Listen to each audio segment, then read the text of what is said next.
આપણે વાત કરીએ સુરેન્દ્રનગરની તો સુરેન્દ્રનગરમાં એલસીબીને મોટી સફળતા મળી છે અને એ સફળતા જે મળી છે તે એમાં જણાવી દઈએ કે અંગ્રેજી દારૂની બોટલો ઝડપાઈ છે। જો આપણે વિગતવાર વાત કરીએ તો સુરેન્દ્રનગરના વઢવાણમાં એલસીબી દ્વારા ખારવા રોડ નજીક સરકારી અનાજ ગોડાઉન પાછળ દરોડો પાડી અંગ્રેજી દારૂની 557 બોટલ સહિત અંદાજે ₹1,54,000નો મુદ્દામાલ કબજે કરવામાં આવ્યો છે। આ સમગ્ર મામલે વનરાજસિંહ ભૂપતભાઈ સોલંકી સામે વઢવાણ પોલીસ સ્ટેશનમાં પ્રોહિબિશન હેઠળ ગુનો નોંધાઈ વધુ તપાસ હાથ ધરાઈ છે। બીજી તરફ સાયલાના ધારા ડુંગરી ગામની સીમમાં રાતડા તળાવ પાસે એલસીબી અને પેરોલ ફરલો સ્ક્વોડની સંયુક્ત ટીમે દરોડો પાડી દેશી દારૂની ભઠ્ઠી ઝડપી પાડી છે। કાર્યવાહી દરમિયાન 375 લીટર દેશી દારૂ અને 600 લીટર આથા સહિત કુલ અંદાજે ₹91,000નો મુદ્દામાલ જપ્ત કરાયો છે। જ્યારે મુખ્ય આરોપી રંજીતભાઈ ઉર્ફે જીતો કોડી ફરાર હોવાનું સામે આવ્યું છે। સમગ્ર મામલે સાયલા પોલીસ સ્ટેશનમાં પ્રોહિબિશન હેઠળ ગુનો નોંધાઈ વધુ તપાસ હાથ ધરાઈ છે।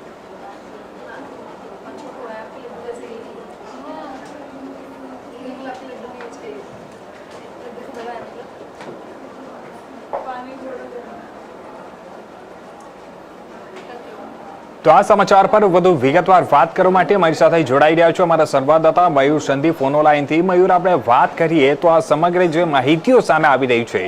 એક તરફ આવો દાવાઓ કરવામાં આવે છે કે ગુજરાતમાં દારૂબંધી છે, છતાં પણ ગુજરાતમાં જ્યારે દારૂ વેચાણ થઈ રહ્યું છે અને આ પ્રકારે જ્યારે ગેરકાયદેસર રીતે ગુજરાતમાં દારૂ ઘુસાડવાનો પ્રયાસ કરવામાં આવી રહ્યો હોય ત્યારે એલસીબી તરફથી મોટી કાર્યવાહી કરવામાં આવી રહી છે અને એલસીબી તરફથી આજે સમગ્ર સફળ કામગીરી પણ કહી શકાય તે પ્રકારની કામગીરી કરવામાં આવી છે। તેને લઈને શું માહિતીઓ અત્યાર સુધીમાં સામે આવી છે, શું નવા વિગતો સામે આવ્યા છે, સૌથી પહેલા તો એ જણાવો।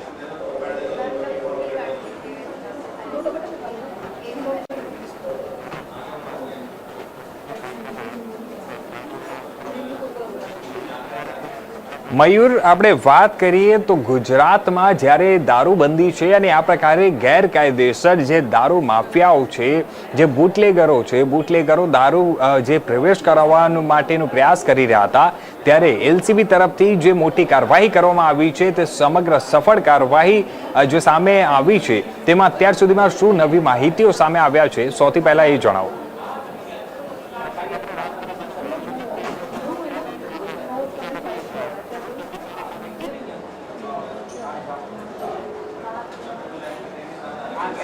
તો જણાવી દઈએ સુરેન્દ્રનગરમાં એલસીબી તરફથી મોટી કાર્યવાહી કરવામાં આવી છે। એલસીબી તરફથી આ સમગ્ર જે સફળ કામગીરી કહી શકાય તે પ્રકારની કામગીરી સામે આવી છે, જેમાં અંગ્રેજી દારૂની બોટલો ઝડપાઈ છે। બુટલેગરો જે બેફામ બની અને ગુજરાતમાં જ્યાં દારૂબંધી છે અને દારૂબંધીનો અમલ કરવામાં આવે છે, એક તરફ અમારા ગુજરાતના ગૃહમંત્રી અને નાયબ મુખ્યમંત્રી હર્ષભાઈ સંઘવી તરફથી પણ સતત એવું કહેવામાં આવે છે કે આ પ્રકારે જે પણ ગેરકાયદેસર પ્રવૃત્તિઓ કરશે તેના ઉપર પગલાં લેવામાં આવશે અને તેના જ ભાગરૂપે આપણે સૌએ જોયું કે જે હિસાબે સુરેન્દ્રનગરમાં એલસીબી તરફથી કાર્યવાહી કરવામાં આવી છે અને એલસીબીએ એક મોટી કાર્યવાહી હાથ ધરી છે, એલસીબીને મોટી સફળતા પણ મળી છે અને જે હિસાબે લગભગ 550 બોટલો જેટલી ત્યાં દારૂ ઝડપાઈ છે, જેની કિંમત ₹1,54,000 થાય છે તેટલાનો મુદ્દામાલ જપ્ત કરી લેવામાં આવ્યો છે અને એની સાથે સાથે શું નવા વિગતો છે, કેટલા લોકો એમાં સામેલ હતા, દારૂ ક્યાંથી લાવવામાં આવ્યો હતો, આ દારૂ પહોંચાડવા વાળો કોણ હતો અને આ સમગ્ર મામલાની હવે તપાસ હાથ ધરવામાં આવી છે, જે હિસાબે પોલીસ તરફથી સતત કામગીરી કરવામાં આવી રહી છે અને પેટ્રોલિંગ પણ સતત વધારી દેવામાં આવ્યો છે અને સાથે સાથે પોલીસની સફળ કામગીરી આપણે કહી શકાય તે પ્રકારનું પણ જે ત્યાં માહિતીઓ સામે આવી રહી છે। તો એમાં સુરેન્દ્રનગરમાં હાલ આ એક મહત્વની માહિતી જે છે તે સામે આવી છે।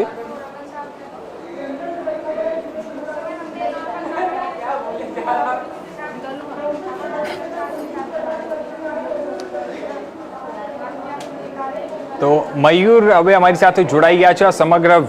મામલા પર વિગતવાર વાત કરવા માટે, આ સમગ્ર સમાચાર પર। મયુર, આપણે વાત કરીએ તો આ સમગ્ર જે માહિતીઓ સામે આવી છે કે જે હિસાબે સુરેન્દ્રનગરમાં એલસીબીને મોટી સફળતા મળી છે, એક તરફ ગુજરાતમાં જ્યારે આ પ્રકારે બુટલેગરો જે ગેરકાયદેસર રીતે દારૂ પહોંચાડવાનો પ્રયાસ કરી રહ્યા હતા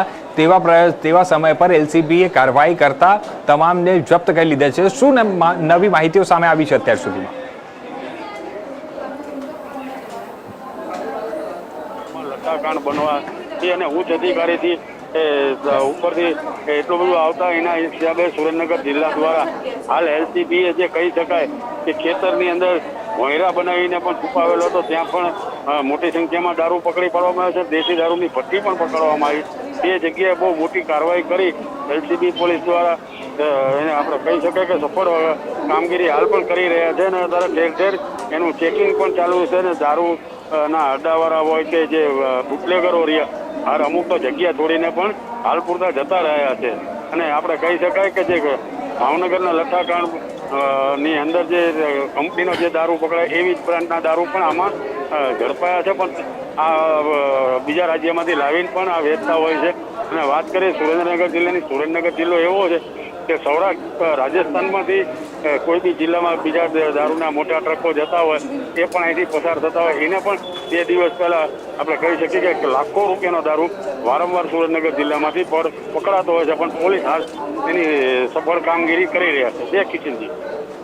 જી મયુર, આપણે વાત કરીએ તો જે હિસાબે આપણે સૌએ પણ જોયું કે છેલ્લા થોડા દિવસો પહેલા જે હિસાબે લઠ્ઠાકાંડ ની સમગ્ર માહિતી સામે આવી હતી, લઠ્ઠાકાંડનો સમગ્ર મામલો સામે આવ્યો હતો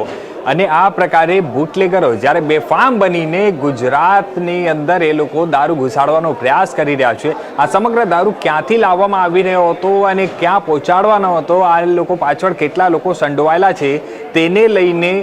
શું માહિતીઓ સામે આવી છે? હાલ તો આપણે વાત કરી કિશનજી કે દારૂ વારંવાર પકડાતો હોય છે, પણ પોલીસ ત્યાં શું પકડી અને જે ઝડપાયો હોય છે એના ઉપર પકડીને જે કાર્યવાહી પૂરી કરી દેતા હોય છે. જ્યારે પણ પોલીસે પણ આના ડીપમાં જઈને ક્યાં પહોંચાડવાનો હોય છે, સામે લેવાવાળા કોણ હોય છે ત્યાં સુધી જતા નથી, પણ એ લોકોને ઝડપવા જોઈએ, જેથી કરીને આવી કાર્યવાહી અગાઉ પણ એ ન કરી શકે કે ન આવી રીતે ધંધો કરી શકે. તો જે હાલ જે પકડાયો છે એ એક નાના વેપારી પણ પકડ્યો, પણ કહી શકાય કે 3 દિવસ પહેલા જ તે એક મોટી 10 વ્હીલ વાળો મોટો ટ્રક કહી શકાય કે 50 લાખ રૂપિયાનો માલ સુરેન્દ્રનગર જોરાનગરની હદમાંથી ઝડપાયો હતો. અને આજે